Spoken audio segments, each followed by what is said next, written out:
Okay, let us analyze the first stanza of the poem.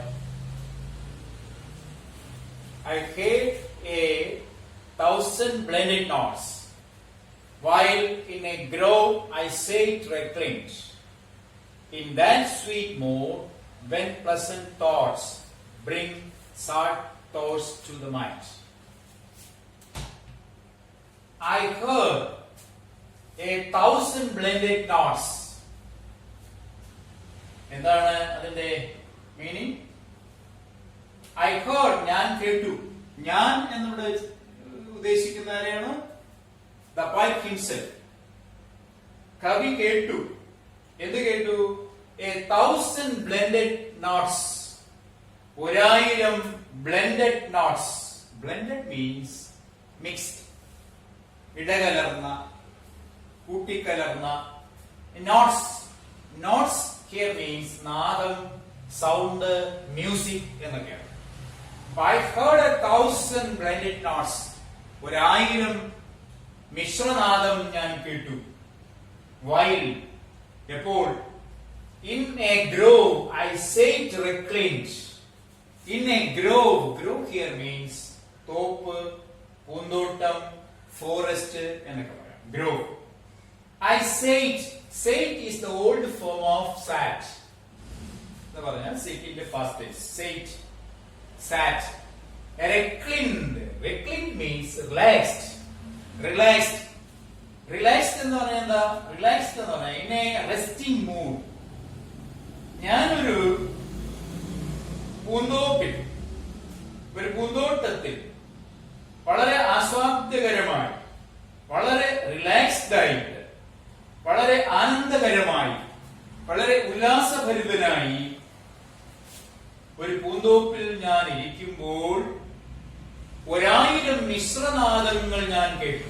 I heard 1,000 blended notes, while in a grove I sate reclined. In that sweet mood, when pleasant thoughts, in that sweet mood, when pleasant thoughts, ആ ആനന്ദകരമായ അവസ്ഥയിൽ, ആസ്വാദ്യകരമായ അവസ്ഥയിൽ, മധുരമായ അവസ്ഥയിൽ, എങ്ങനെയുള്ള അവസ്ഥയിൽ? Pleasant thoughts. Pleasant means സന്തോഷകരമായ. Thoughts, ആ ആസ്വാദ്യകരമായ സന്തോഷകരമായ ചിന്തകൾക്കിടയിൽ, ആ ചിന്തകൾ എന്റെ മനസ്സിൽ മാത്രമുള്ളപ്പോൾ, എന്റെ മനസ്സ് നിറയെ സന്തോഷം നിറഞ്ഞ് തുള്ളിയിരുന്ന സാഹചര്യത്തിൽ ബ്രിങ്, എന്നിലേക്ക് വന്നു, sad thoughts to the mind, ദുഃഖം നിറഞ്ഞ ചിന്തകൾ എന്റെ മനസ്സിലേക്ക് കയറി വന്നു.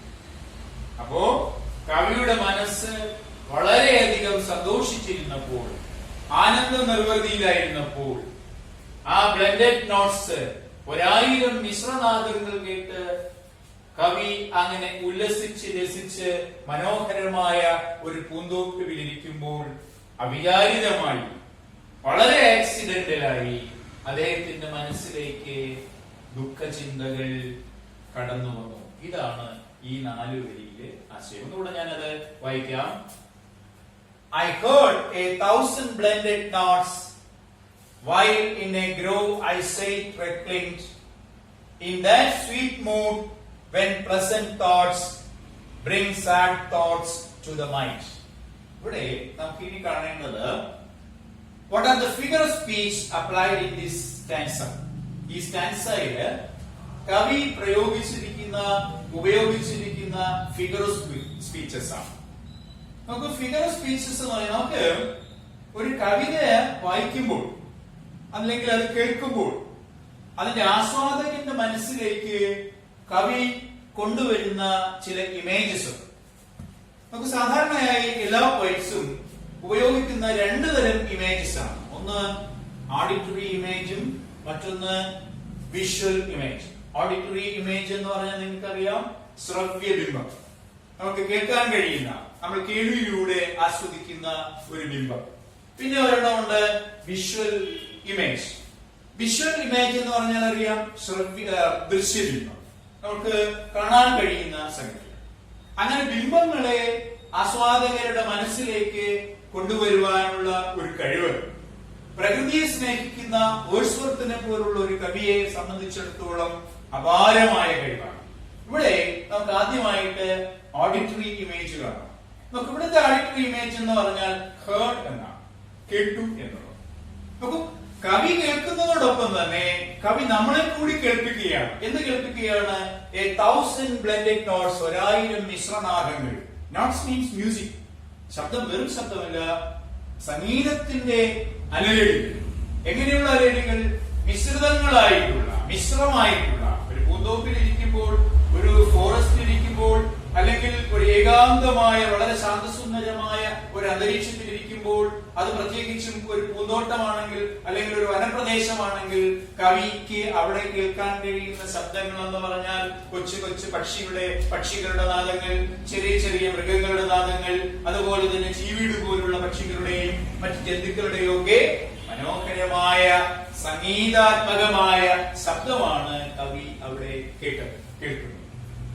അങ്ങനെ കേട്ട് മനസ്സിനെ ഉല്ലാസഭരിതനായിരിക്കുമ്പോൾ, ഇൻ ദാറ്റ് സ്വീറ്റ് മൂഡ്, ഈ മധുരമായ അന്തരീക്ഷത്തിൽ, മൂഡിൽ, ഒരു അവസ്ഥയിൽ, വെൻ പ്ലസന്റ്, എങ്ങനെയുള്ള പ്ലസന്റ് തോട്ട്സ്, ആ സന്തോഷകരമായ ചിന്തകൾ, മനസ്സിനെ ലയിപ്പിക്കുന്ന തരത്തിലുള്ള ചിന്തകൾ കേട്ടിരിക്കുമ്പോഴാണ് bring sad thoughts to the mind, കവിയുടെ മനസ്സിലേക്ക് ദുഃഖം നിറഞ്ഞ ചിന്തകൾ വരുന്നത്. നമുക്ക് ഒന്ന് ഓഡിറ്ററി ഇമേജ് നമ്മൾ കണ്ടു. ഹേർഡ് എന്ന് പറയുന്നതാണ് അവിടുത്തെ ഓഡിറ്ററി ഇമേജ്. ഇനി അവിടെ കവി പ്രയോഗിച്ചിരിക്കുന്ന വിഷ്വൽ ഇമേജ് ആണ് ഗ്രോ. നമുക്ക് കാണാൻ പറ്റുന്നവർ അവിടെ ആ രണ്ടാമത്തെ ലൈനില് കവി പ്രയോഗിച്ചിരിക്കുന്ന ഒരു ഫിഗർ ഓഫ് സ്പീച്ച് ആണ് ഗ്രോ എന്ന് പറയുന്നത്. അതിനെയാണ് നമ്മൾ വിഷ്വൽ ഇമേജ് ആയിട്ട് അവിടെ കൊണ്ടുവരുന്നത്, കാണാൻ പറ്റുന്ന ഒരു ബിംബം. ഇനി ഇവിടെ നോക്കൂ, കവിതയില് അതിമനോഹരമായ ഒരു ഹൈപ്പർബലി. എന്താണ് ഹൈപ്പർബലി എന്ന് പറഞ്ഞാൽ? നിങ്ങൾ മലയാളത്തിലൊക്കെ പഠിച്ചിട്ടുള്ളതാണ്. എല്ലാ കവികൾക്കും വളരെ ഭംഗിയായി, എല്ലാ കവികൾക്കും ഇല്ലെങ്കിലും വളരെ പ്രസിദ്ധന്മാരായിട്ടുള്ള കവികൾക്ക് മനസ്സിനെ ഇളക്കി മറിക്കുവാൻ, ആനന്ദ നിർവൃതിയിലാക്കുവാൻ കൊണ്ടുവരുന്ന ഒരു സംഗതിയാണ് ഹൈപ്പർബലി, അതിശയോക്തി. ഇവിടെ നോക്കൂ, അതിശയോക്തി എന്ന് പറയുമ്പോൾ നമ്മുടെ മനസ്സിലേക്ക് കടന്നു വരും 1000 blended notes, വളരെ എക്സാജറേറ്റഡ് ആയിട്ടുള്ള ഒരു അവതരണമാണ് ഈ ഹൈപ്പർബലിയിലൂടെ ആദ്യത്തെ വരിയിൽ കവി പ്രയോഗിച്ചിരിക്കുന്നത്. അപ്പൊ അവിടുത്തെ ഹൈപ്പർബലി എന്ന് പറയുന്നത് 1000 blended notes, 1000 മിശ്രനാദങ്ങൾ എന്നുള്ളതാണ് അവിടുത്തെ ഹൈപ്പർബലി അല്ലെങ്കിൽ അതിശയോക്തിയായിട്ട് കവി പ്രയോഗിച്ചിരിക്കുന്നത്.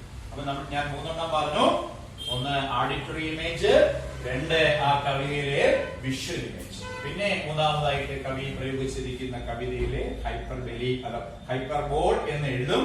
നമ്മൾ അതിനെ ബെസ്റ്റ് പ്രൊനൗൺസിയേഷൻ ഹൈപ്പർബലി എന്നാണ്. ഹൈപ്പർബോൾ, HYPPERBOL ആണ്. ഹൈപ്പർബോൾ എന്ന് എഴുതും, ഹൈപ്പർബലി എന്നാണ് ശരിക്കുള്ള പ്രൊനൗൺസിയേഷൻ.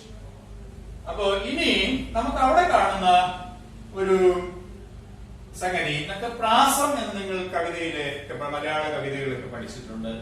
എന്താണ് ആദ്യാക്ഷരപ്രാസവും ദ്വിതീയാക്ഷരപ്രാസവും എന്നൊക്കെ കേട്ടിട്ടുണ്ട്.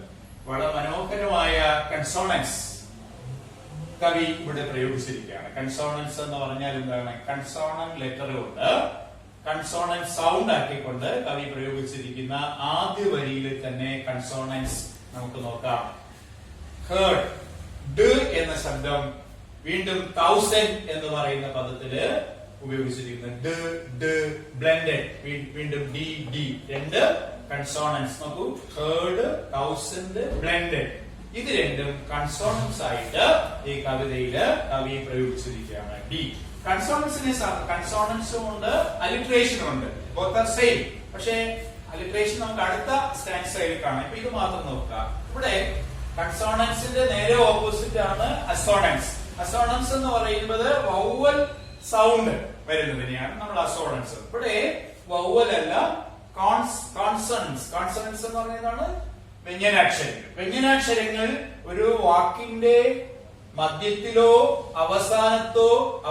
അവസാനത്തിലെയോ ഇടയ്ക്കോ പ്രയോഗിച്ചിരിക്കുന്നതിനെയാണ് നമ്മൾ കൺസോണൻസ് എന്ന്. നമുക്ക് ഹേർഡ് അവസാനം, 1000ന്റെ ഡി അവസാനം, ബ്ലെൻഡഡ്, ഡി ഇടയ്ക്കായിട്ട് പിന്നെ അവസാനമായിട്ട് ഉപയോഗിച്ചിരിക്കുന്നു. അപ്പൊ ഇവിടുത്തെ കൺസോണൻസിന് ഉദാഹരണങ്ങളായിട്ടുള്ള വാക്കുകളാണ് ഞാൻ ഈ നീല പിന്നെ ചോക്ക് കൊണ്ട് വരച്ചിരിക്കുന്നത്. കാണാൻ പറ്റും, സൂം ചെയ്ത് നോക്കുക. പിന്നെ അവിടുന്ന് മൂന്നാമത്തെ വരിയിൽ അതുപോലെ കൺസോണന്റ് ആയിട്ടുള്ള പ്രയോഗങ്ങളാണ്. നോക്കൂ, ദാറ്റ്, ടി എന്ന് പറയുന്ന സൗണ്ട്, സ്വീറ്റ് എന്ന് പറയുന്ന സൗണ്ട്, പ്ലസന്റ് എന്ന് പറയുന്ന ശബ്ദം അവിടെ ആവർത്തിച്ച് വന്നിരിക്കുന്നു. ഇത്രയുമാണ്. ഇനി what is the rhyming scheme of this poem? കവിതയ്ക്ക് ഒരു റൈം സ്കീം ഉണ്ട്. എന്താണ് റൈം സ്കീം? നോക്കൂ, ഇവിടെ നോക്കൂ. The first line of the last word എന്ന് പറയുന്നതാണ് notes and thoughts. The first line rhymes with the third lines of the last word, thoughts. Notes, thoughts. In the second line, last word rhymes with the last, like the fourth line of the first stanza, that is mine. Notes rhymes with the thoughts, reclaims rhymes with the mind.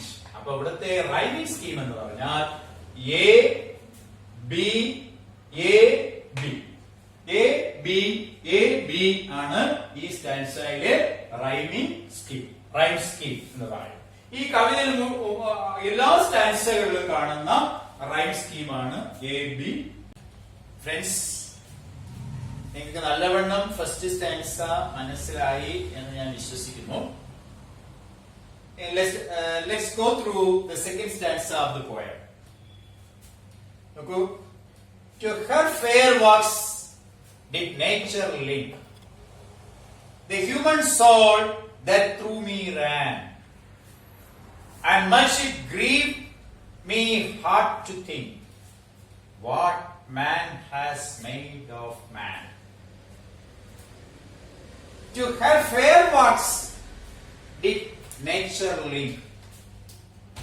To her എന്ന് ഉദ്ദേശിക്കുന്നത് പ്രകൃതിയെ കവി ഒരു സ്ത്രീയോട് സിമൈൽ ചെയ്തിരിക്കുകയാണ്, ഉപമിച്ചിരിക്കുകയാണ്. നോക്കൂ, to her fair works means good deed, നന്മ നിറഞ്ഞ പ്രവൃത്തികൾ. Did nature link? Did link means linked, past form of the link.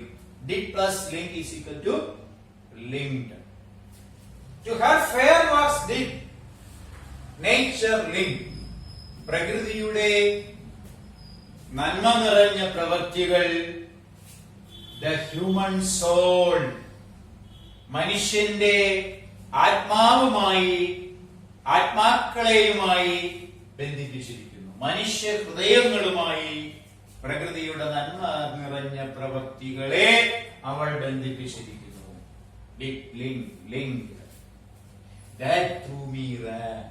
അങ്ങനെയുള്ള ഒരു ഹൃദയവുമാണ്, അങ്ങനെയുള്ള ഒരു സോളാണ് എന്നിലൂടെയും ഉള്ളത്, എന്നിലൂടെയും സഞ്ചരിക്കുന്നത്, എന്നിലൂടെയും പ്രവർത്തിക്കുന്നത്. അപ്പോ പ്രകൃതിയുടെ നന്മ നിറഞ്ഞ പ്രവൃത്തികൾ ഈ ലോകത്തുള്ള സകലമാന മനുഷ്യരുടെയും പ്രകൃതി ആ മനുഷ്യരുടെ ആത്മാവിൽ ബന്ധിപ്പിച്ചിരിക്കുന്നു. അത്തരത്തിലുള്ള ഒരു ആത്മാവാണ്, അത്തരത്തിലുള്ള ഒരു സോളാണ് എന്നിലൂടെയും ഉള്ളത്, എന്നിലും ഉള്ളത്. And much it, അത് വേണ്ടുവോളം ഉണ്ടായിരിക്കുമ്പോൾ, it grieved me heart to think, എന്റെ ചിന്തകൾ, പ്രകൃതി എന്നിൽ ലയിപ്പിച്ച ആവാഹിച്ചെടുത്ത ആ നല്ല പ്രവൃത്തികൾ എന്നെ വളരെ പെട്ടെന്ന് വേദനിപ്പിക്കുന്നു. ഗ്രീവ് മീൻസ് വേദനിപ്പിക്കുന്നു, ദുഃഖിപ്പിക്കുന്നു. എന്താണ്? What man has made of man, മനുഷ്യൻ അവനോട് തന്നെ, മനുഷ്യനോട് തന്നെ ചെയ്യുന്ന ക്രൂരതകളെ കുറിച്ച് ഓർക്കുമ്പോൾ my heart to think grieve, എന്റെ ഹൃദയം വളരെ വേദനിക്കുന്നു. എങ്ങനെ? മച്ച്, വളരെയധികം വേദനിക്കുന്നു. അപ്പൊ പ്രകൃതി ഈ ലോകത്തുള്ള സകലമായ മനുഷ്യർക്കും നല്ല പ്രവർത്തികളാണ് നൽകിയിരിക്കുന്നത്, അവരുടെ മനസ്സിലേക്ക്, അവരുടെ സോളിലേക്ക് ആവാഹിച്ചിരിക്കുന്നത്. പക്ഷേ ആ മനുഷ്യനോട് തന്നെ ചെയ്യുന്ന ക്രൂരതകളെ കുറിച്ച് ഓർക്കുമ്പോൾ, അതിനെക്കുറിച്ച് ഓർക്കുമ്പോൾ അല്ലെങ്കിൽ ഞാൻ ചിന്തിക്കുമ്പോൾ എന്റെ മനസ്സ് വളരെയധികം ദുഃഖിക്കുന്നു. ഇതാണ് ഈ സ്റ്റാൻസയിലെ ആശയം. ഇവിടെ നോക്കൂ, രണ്ട് ഫിഗർ ഓഫ് സ്പീച്ചസ് ആണ് ഈ സ്റ്റാൻസയിലുള്ളത്. ദ ഫസ്റ്റ് വൺ, ഞാൻ ആദ്യമേ പറഞ്ഞു, പ്രകൃതിയെ കവി ഒരു സ്ത്രീയോട് സിമൈൽ ചെയ്തിരിക്കുകയാണ്, ഉപമിച്ചിരിക്കുകയാണ്. That is personification. അതിനെയാണ് നമ്മൾ പെർസോണിഫിക്കേഷൻ. എന്താ പെർസോണിഫിക്കേഷൻ? ഒരു മനുഷ്യനെയും മനുഷ്യന്റെ ഗുണങ്ങളെയും മനുഷ്യനല്ലാത്ത മറ്റൊന്നിനോട് സാദൃശ്യപ്പെടുത്തിയിരിക്കുന്നതിനെയാണ് പെർസോണിഫിക്കേഷൻ, വ്യക്തിത്വവൽക്കരണം.